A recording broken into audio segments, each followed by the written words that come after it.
Hey friends, I just wanted to make a quick video about something that's been on my mind.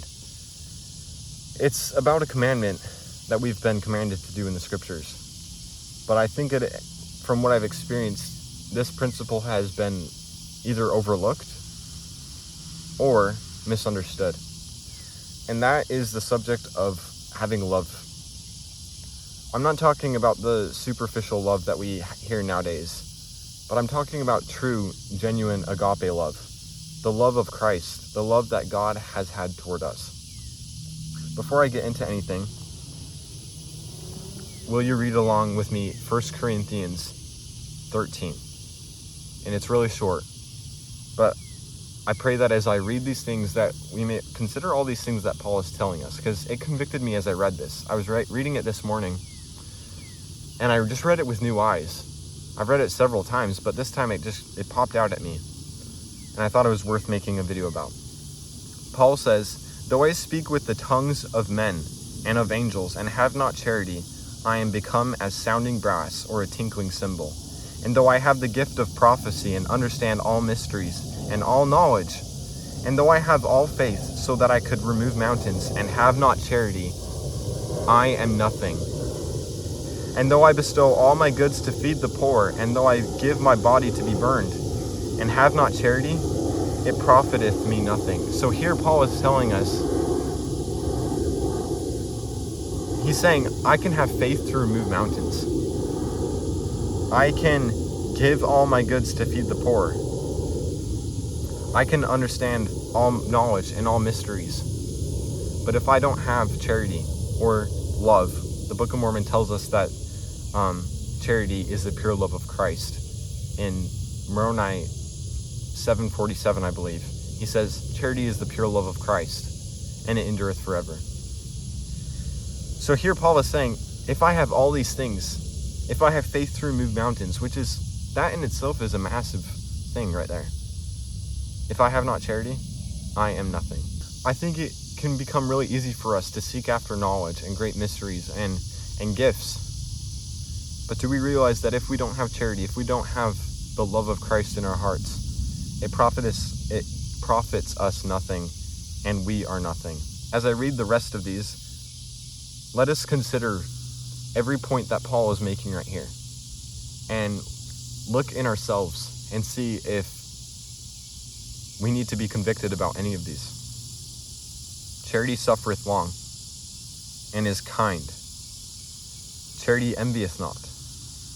Charity vaunteth not itself, is not puffed up, doth not behave itself unseemly, seeketh not her own, is not easily provoked, thinketh no evil, rejoiceth not in iniquity, but rejoiceth in the truth, beareth all things, believeth all things, hopeth all things, and endureth all things. Charity never faileth. But whether there be prophecies, they shall fail. Whether there be tongues, they shall cease. Whether there be knowledge, it shall vanish away. For we know in part, and we prophesy in part. But when that which is perfect is come, then that which is in part shall be done away. When I was a child, I spake as a child. I understood as a child, and I thought as a child. But when I became a man, I put away childish things. For now we see through a glass darkly, but then face to face. Now I know in part, but then shall I know even as I am also known. And now abideth faith, hope, and charity, these three. But the greatest of these is charity. So he says, charity suffereth long. Are we impatient with one of our family members? Are we impatient with your annoying younger brother or sister? He says, charity suffereth long right here. He says, charity is kind. Are we unkind? What more do I need to say about that? How many times are we unkind to other people? Charity envieth not. Charity vaunteth not itself, and is not puffed up. Pride is one of the greatest sins that I have seen. And it is so easy to be lifted up in pride.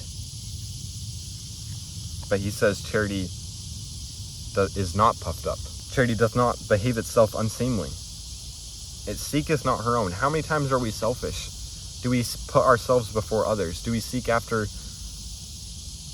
things for ourselves and put others aside? Is not easily provoked, and thinketh no evil. He continues to go on. But I was convicted in some of those. And I realized I need to have more charity. I need to have more of the pure love of Christ in my heart. Again, going back to Moroni 7:47, he says, charity is the pure love of Christ, and it endureth forever, and whoso is found possessed of it at the last day, it shall be well with him.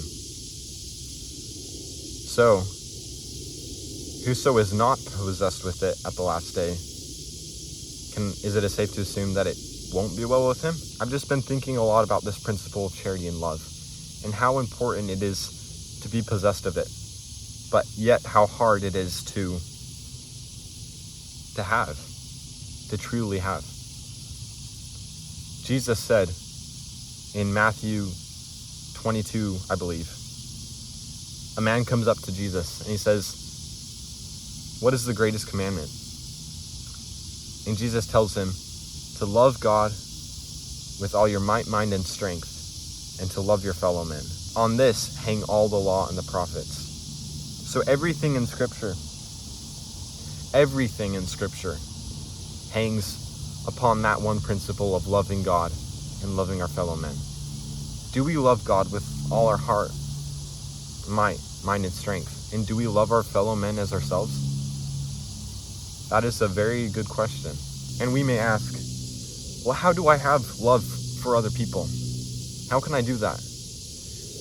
Well, the best example of that is seeing the way that God had love toward us. The Bible tells us, but God commendeth his love toward us, in that while we were yet sinners, Christ died for us. That encapsulates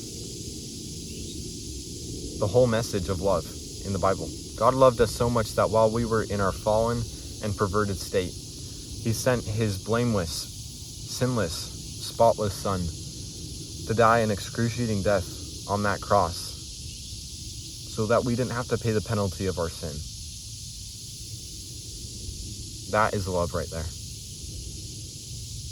Again, John 3:16.